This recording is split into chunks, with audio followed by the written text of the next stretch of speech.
Here's the thing. I don't just see that.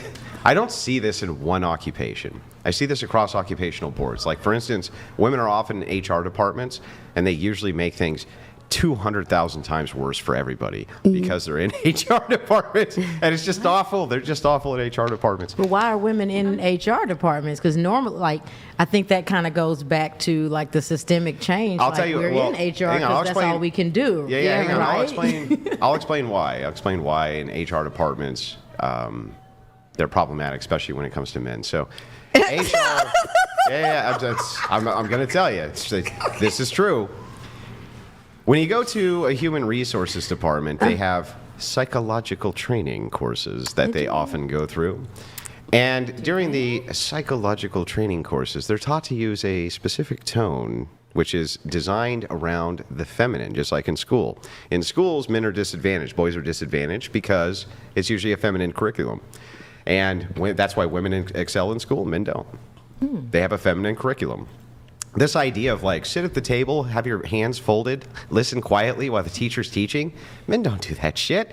They want to throw stuff at each other. As a boy, Mom, and be obnoxious. They want to throw stuff at each other. I know. I'll push back on that though. There's plenty of men who do great in school though. We used to see that a lot more. Women excel in comparison because of the rules which are there, right? So, for instance, when I was younger, you got into a fist fight. It was maybe suspendable. It was not a police arrest you and you go to jail. Yeah. Right? Sure. Yeah. If I came home with a black eye and bloody nose, I lost. That's all that meant. Or unless he had more bruises or something, then you could have won on that one. But the point is like nobody gave a shit. It wasn't like, oh my God, these kids, they started knocking each other around. Oh my God, cops. Well, I think once there was more shootings and there was a massive amount of gang violence inside of schools before any of that like mass stuff started happening, right? Yeah. But still, men, especially young men, learn differently than women. But because they're inside of like a very feminine zone, they actually can't excel the same way they do in like all boys schools and things like this, where they excel much better. What's interesting is in HR departments, since they're always inundated with women, right? It's always from the feminine perspective too. So men, let me tell you some things that men hate. Can we have a little conversation? Every man who hears that does this. Oh God, can you just calm down and Zeus lightning bolt me through the fucking chest? Please do that so I don't have to go in to this room. I think women have that too. The moment we hear any of that. With this fucking insufferable woman. Can we have a talk? Woman. As a more masculine presenting person, how about this one? As a woman, I agree. So we hate that shit. So what we're gonna do here is a little bit of coaching. We're gonna do a little bit of coaching. I don't talk like that. Or how about we're gonna, I'm just here to assist you with some of the problems that we've been seeing you having. And they have their little like fucking stupid Post-it notes and shit. Every guy on planet Earth, right? Even the most like cringe dude thinks the second they hear that, all they can think of in their head is this, and this is what's on repeat. Right now, you can believe me or not believe me, but this is what's on repeat. Shut up, bitch. Shut up, bitch. Shut up, bitch. Shut up, bitch. Please shut up, bitch. Please shut up. That's all they're thinking on repeat. Now, me saying that out loud to a group of women, you think even right now, man, that's harsh. That's actually kind of harsh, but it's like, that's actually how we think about it. We're just like, please, can this end? How quickly can this end? But do you think that's why that tone is being made? Because a confrontation, because I feel like men can only hold it in before they lose it. And so it's like they have to take a softer tone. Almost like, I don't want to say speaking to a child, but just being softer to create this open space. No. See, I think that misses the whole point. Okay. And that's the feminine prism too, right? They don't actually give a shit. What they really want to say to you is like, everything that you're about to tell me, I don't give a fuck about any of it. I don't care. It means nothing to me. I'm only trying to get through this meeting as far as I can to keep this job. But everything coming out of your mouth, I literally don't give a fuck about. I think women That's have that what too. they actually are thinking in their brains. I think women in that circumstance are also thinking the same thing. Hold on. Going to you, you are not enjoying what Andrew's saying. True. Oh my God. What are your thoughts? The reason why she doesn't date in America. I was thinking why you could make such conclusions like without giving any examples. Like you need to like support your own opinions. But even his examples would be his. So if you're asking for like data for these examples, right now this is an anecdotal conversation. Yeah. So I preface this conversation by saying this is based on the pattern recognition experiences that I've seen. Yeah. Not preferencing it on like, oh, I have a massive data packet here that's sociological in nature and probably will never be replicated in order to show my findings that this is what men think. But based on all the conversations that I've had with men, and I've had thousands of them all across the world, same thing with women, this is what they think. Sure, but there will be something called confirmation bias in this as well, too. Yeah, the thing is, though, is like, I think pattern recognition assists with eliminating confirmation bias. That's what it's there for. Not confirmation really, bias is because better. you wouldn't be able to assess your own like patterns and your own confirmation bias in it or awareness of it. If you understand what I'm saying with that one. So but sorry, I don't want to take the conversation. Well, you're good, but let's just talk about it from the ideological.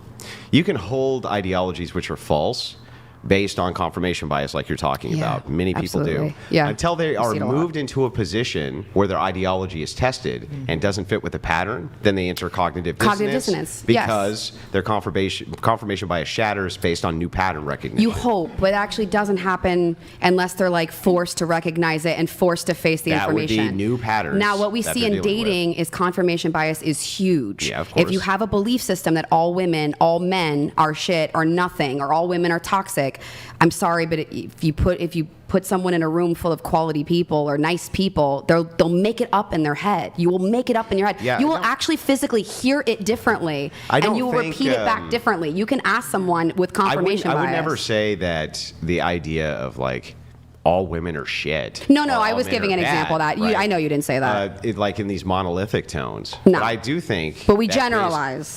Yeah, of course we generalize, but that's part of pattern recognition. Is generalization. And but that's a good one to recognize. I'm generalizing, so my pattern is that I'm generalizing and I'm seeing these people and I'm putting them. Well, I'm generalizing based on patterns. So I would just say, like, for instance, I don't get in very many car accidents, so I think driving's pretty safe for me.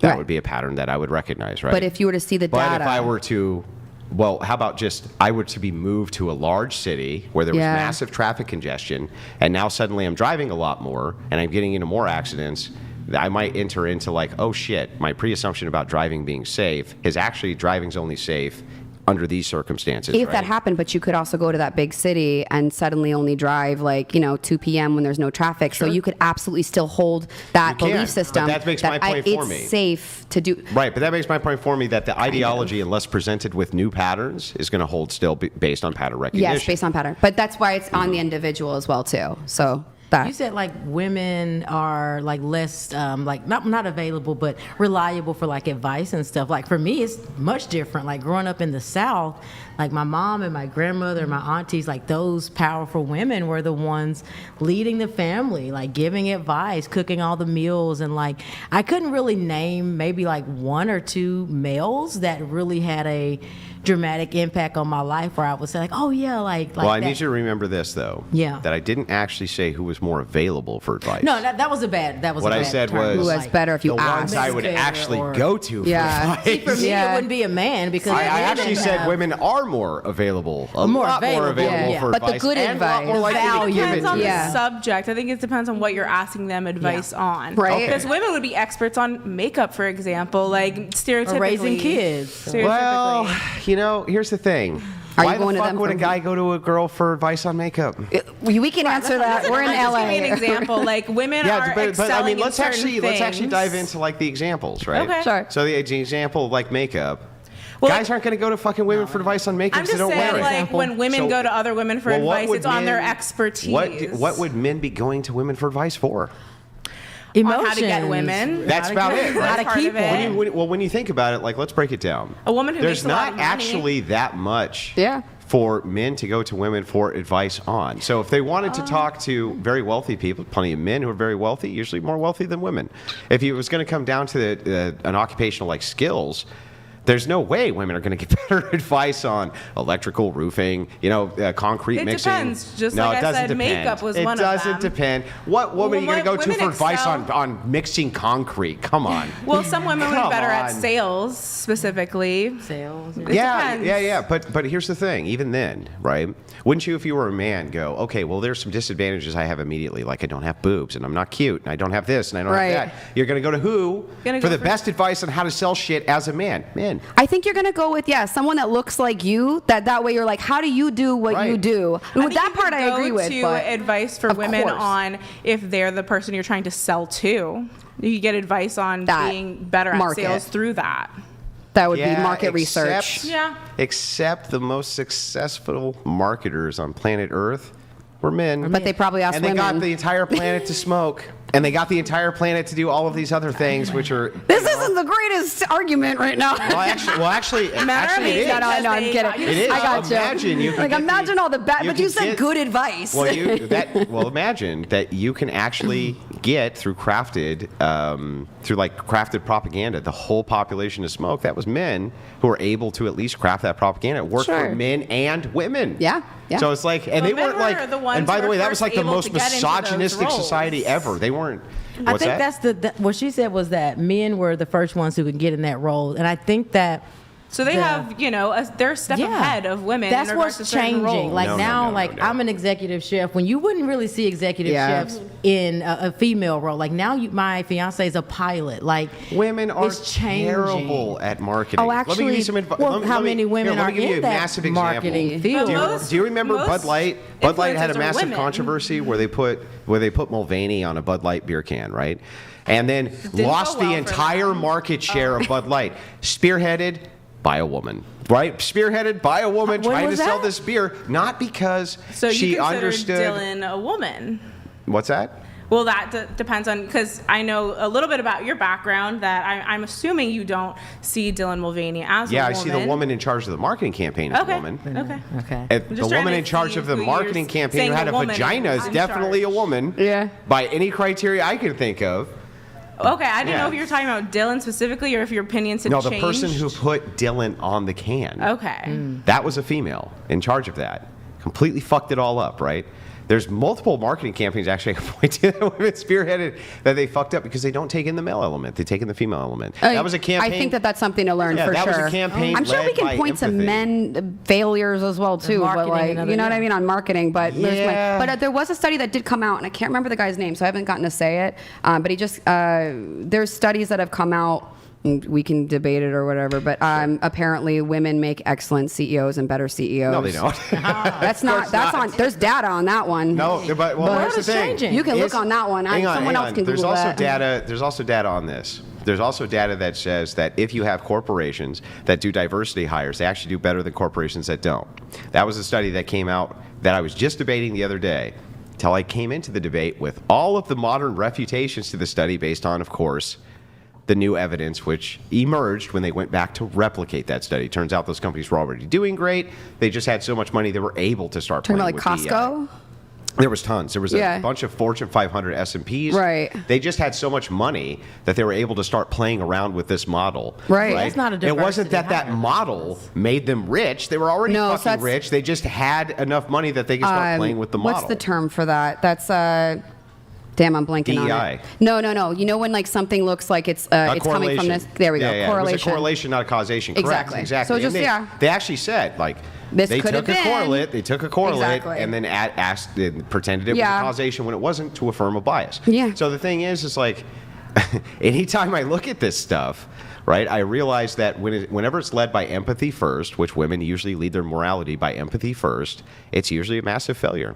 It's usually a massive failure. I hope that they mix both. I think that we can learn from both men and women. I agree, because I think that if a woman's just coming in and she's only looking at the empathy, then yeah, absolutely, you're losing it. But if a guy's coming in and he's only looking at one thing as well too, I think that, if you open yourself up and think about different things and new ways of attacking it. But I wouldn't dispute that. I wouldn't dispute the idea that there's going to be so I wouldn't monolith anything. I wouldn't say anything's always an all of anything. But if we look at general trends, what we can see is that women lead with empathy first, right? Men tend to lead with reason first. Yeah, when I coach differently, like if I coach women, I have to get them to like stop with feeling stuff. It's I just need you forward motion. But with men, I need them stop forward motion because you're making mistakes and not assessing. So I need you intuitive. So men can listen to your gut. You've done it, and you've said it. You right now could look at someone or look at someone's profile and intuitively kind of know, based on logic, based on things, based on whatever. But you could know who that person is, what they're about to do or say, or whatnot, or if they're a good person, decent person, or full of shit. I've had a significant. You can have intuition as a man. I've had significant advantages of having tons and tons of interpersonal conversations with thousands of different people all over the place, right? So it helps your intuition. I have significant advantages that the general public would not have when it came to understanding what people are saying, why they're saying it, what type of worldview they're leading from. Yeah. Most people don't have that. No. And because they don't, right, it's easy enough for me to just say, look, generally women do lead with empathy. Yes. And generally men do lead with reason. Yes. If that's the case, right, who the fuck would you want in charge of every situation? Both. Probably the sex. I want the that led person. with I reason. want either one that's unlocked both. So for a man, if he's got Why? intuition, What advantage does empathy give you over reason? because you're it's human. intuition. Think about it Because as you're human. intuition. No, not intuition. That's not my so question. marketing. What advantage? Oh, yeah, does- Wait, Emotions, hold up. If a man Women has do empathy, usually. if a man has is able to do forward motion plus empathy, I feel like he's lethal. What? That's it. How? What does the empathy give him? In the marriage You really market, care about other things. like if you're in the dating pool, a woman's gonna look for a man who has empathy as well as strength. EQ. But if you have reason, couldn't you just fake the empathy? Who's faking it? Who's gonna get married to someone who's been faking for that long? And you can only usually can fake spot for red so long. flags. So, like the idea, I'll give you this great example of this, right? And almost probably every man will do this, where his woman comes to him with some stupid fucking problem he doesn't give a shit about, but she does, right? She cares about it for whatever reason, and it's literally fucking meaningless. Totally meaningless, means nothing, Sure. totally irrelevant, totally nonsensical. Nobody on planet Earth gives a shit. He's like this. He goes, "It's okay, honey." Right? Now, in his mind, I'm going to tell you what he's thinking. What he's thinking in his head is, God, this is fucking stupid, and I hope that you just stop with this fucking shit in the next 20 minutes. That would be great. I got other shit to do. I can't even believe that you're hysterical about this. They're faking empathy. Well, if you They're hear that, faking do you care about empathy, okay? They're Wait, hold faking up. empathy. We have to do that too. do that too. Yeah, we know. It's called a relationship.